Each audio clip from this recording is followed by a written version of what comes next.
నిన్న ఈ సంఘటనలు చూస్తుంటే ఇంకా తెలంగాణ రాలేదు, ఆంధ్రప్రదేశ్ ఉన్నది. చంద్రబాబు నాయుడే ముఖ్యమంత్రి, తెలంగాణ ముఖ్యమంత్రి కూడా చంద్రబాబు నాయుడే అనిపిస్తుంది. చంద్రబాబు నాయుడు 60 కొమ్ముల 20 కోరల ఘోర క్రూర కర్కోటకుడు, ఎంత దుర్మార్గుడో మనకు తెలిసిందే. తెలంగాణ ఉద్యమం సమయంలో ఏం జరిగింది, ఎందుకు ఆయన ప్రపంచ బ్యాంకు పెద్ద జీతగాడు అని ఎందుకన్నారు? అమెరికాకు తొత్తు బానిసలకు బానిసవును అని చెప్పినారు. ఎందుకన్నారంటే అమెరికా వాళ్ళు చెప్తే ఇక్కడ పరిశ్రమలన్నీ మూసేసిండు, ఆల్విన్ మూసేసిండు, ఎదురు తిరిగితే కార్మికులందరినీ పొట్టు కొట్టించిండు. IDL, IDPL, Praga Tools, Republic Ports, DBR mill, Nethas mill, నాయంజామిల్, Nizam sugars, Sirpur Kagaz mill, Ramagundam fertilizer factory అన్ని మూసేయించిండు. అన్బ్రైడిల్ డీఇండస్ట్రియలైజేషన్, కళ్ళెము లేని పరిశ్రమల మూతివేత. మూసేసినప్పుడు కార్మికులు ఆందోళన చేస్తుంటే వాళ్ళ తరఫున గద్దర్ పోయి బెల్లెలతో పోయి పాటలు పాడితే బెల్లెలతో 17 ముక్కలు చేసి చంపేసిండు. గద్దర్ మీద 6 తూటాలు కాల్చిండు. ఒక్క భువనగిరిలో 18 మందిని చంపాడు. ఇక్కిరిస్తులు, ముక్కా కరుణాకరు, ఆజమలి, శ్రీరాములు యాదవ్ 18 మందిని చంపేసిండు. అటువంటి పరమ కిరాతకుడు నిజాం షుగర్స్ ఫ్యాక్టరీకి నిజాం 32,000 ఎకరాలు సొంత చెరుకు తోటలు ఇచ్చిండు.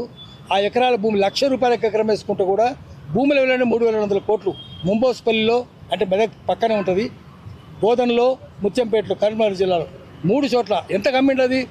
గోకరాజు, గంగరాజు 169 కోట్ల కమ్మిండు.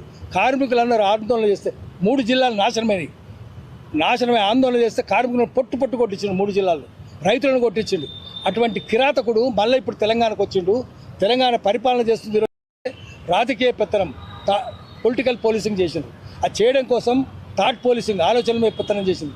తెలంగాణ ఆలోచన మీద కల్చర్ పోలీసింగ్ చేసిండ్రు, లాంగ్వేజ్ పోలీసింగ్ చేసిండ్రు. ఇప్పుడు ఇడుపు కాగితం వస్తే లాంగ్వేజ్ పోలీసింగ్, భాష మీద పెత్తనం చేస్తున్నారు.